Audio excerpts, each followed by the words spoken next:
Assalamualaikum warahmatullahi wabarakatuh. Bagaimana kabarnya hari ini? Alhamdulillah, luar biasa, Allahu Akbar. Ada yang tidak masuk? Tidak ada ya, Alhamdulillah. Nah, sebelum kita memulai pelajaran pada hari ini, Ibu ada sebuah es breaking. Tirukan ya. Tepuk jari 1, tepuk jari 2, tepuk jari 3, tepuk jari 4, tepuk jari 5. Semua bertepuk, duduk yang rapi dan mulai berdoa. Nah, ketua kelas silahkan untuk memimpin doa.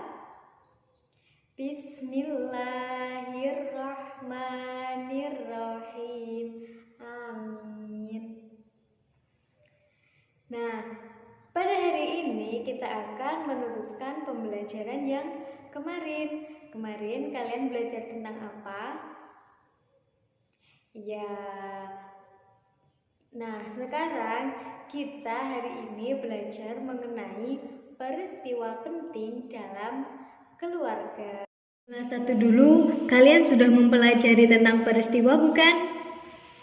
Ada yang masih ingat apa itu peristiwa? Peristiwa adalah kejadian yang dialami oleh seseorang atau bisa dikatakan sebagai pengalaman. Jadi, peristiwa penting dalam keluarga adalah kejadian yang dialami oleh seseorang di dalam keluarga mereka masing-masing dan tidak mudah untuk dilupakan. Setiap orang pasti mengalami peristiwa menyenangkan dan menyedihkan, bukan? Iya, termasuk kalian. Kalian pasti mengalami peristiwa menyenangkan ataupun menyedihkan, iya kan? Nah, di sini saya mempunyai 2 gambar, yaitu gambar A dan B. Coba kalian perhatikan. Gambar mana yang menunjukkan peristiwa menyenangkan? Iya, benar sekali. Yang menunjukkan peristiwa menyenangkan adalah gambar B. Sedangkan gambar A tidak menunjukkan peristiwa menyenangkan. Coba kalian amati lagi. Gambar mana yang menunjukkan peristiwa menyedihkan? Iya, benar sekali. Yang menunjukkan peristiwa menyedihkan adalah gambar A. Sedangkan gambar B tidak menunjukkan peristiwa menyedihkan. Sampai sini kalian sudah tahu kan contoh peristiwa menyedihkan dan menyenangkan? Oke, untuk selanjutnya di sini saya ada 2 buah cerita tentang peristiwa penting dalam keluarga. Cerita yang pertama judulnya yaitu Mempunyai Adik Baru. Saya bacakan, kalian simak ya. Sewaktu Nabila berumur 6 tahun, ibu melahirkan adik bayi. Adik bayi itu laki-laki dan diberi nama Lintang. Lintang sangat lucu dan sering ngompol. Nabila sering membantu ibu mengganti popok Lintang. Nabila sangat sayang kepada Lintang. Sewaktu ibu sedang di dapur, Nabila sering bermain dengan Lintang. Sejak ada Lintang, Nabila tidak merasa kesepian lagi.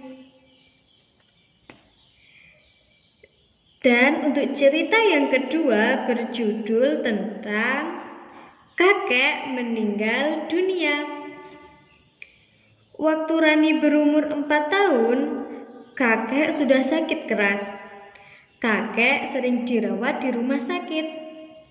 Ketika sedang berkumpul bersama di ruang keluarga, paman menelepon ayah. Paman mengabarkan kakek sudah meninggal dunia. Setelah itu, keluarga Rani langsung pergi ke rumah kakek. Di rumah kakek sudah banyak orang yang datang melayat.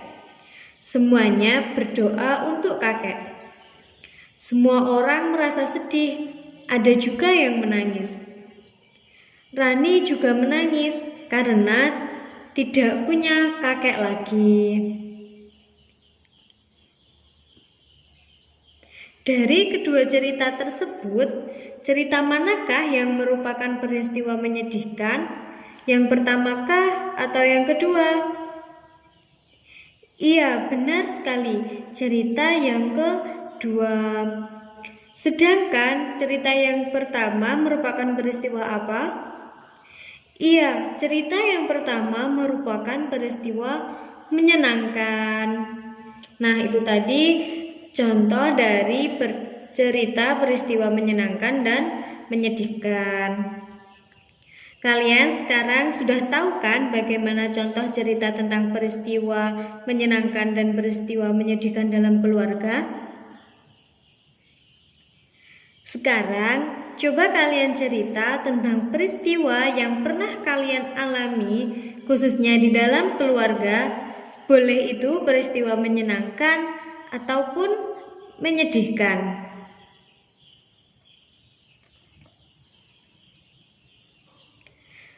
Peristiwa-peristiwa yang pernah kita alami tidak semuanya bisa kita ingat.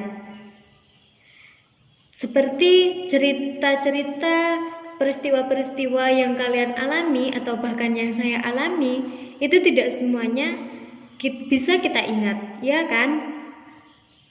Supaya peristiwa-peristiwa penting itu gampang diingat, maka perlu dibuat garis waktu.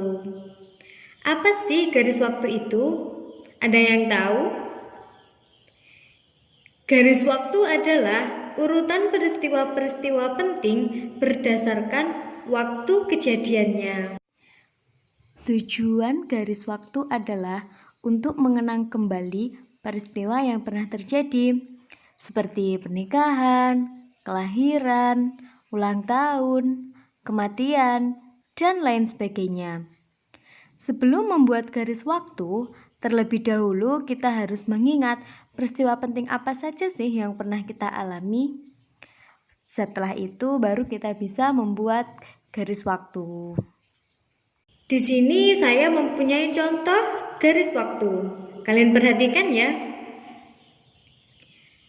Contoh garis waktu tersebut menceritakan tentang peristiwa yang dialami sejak bangun tidur di pagi hari sampai kembali tidur di malam hari.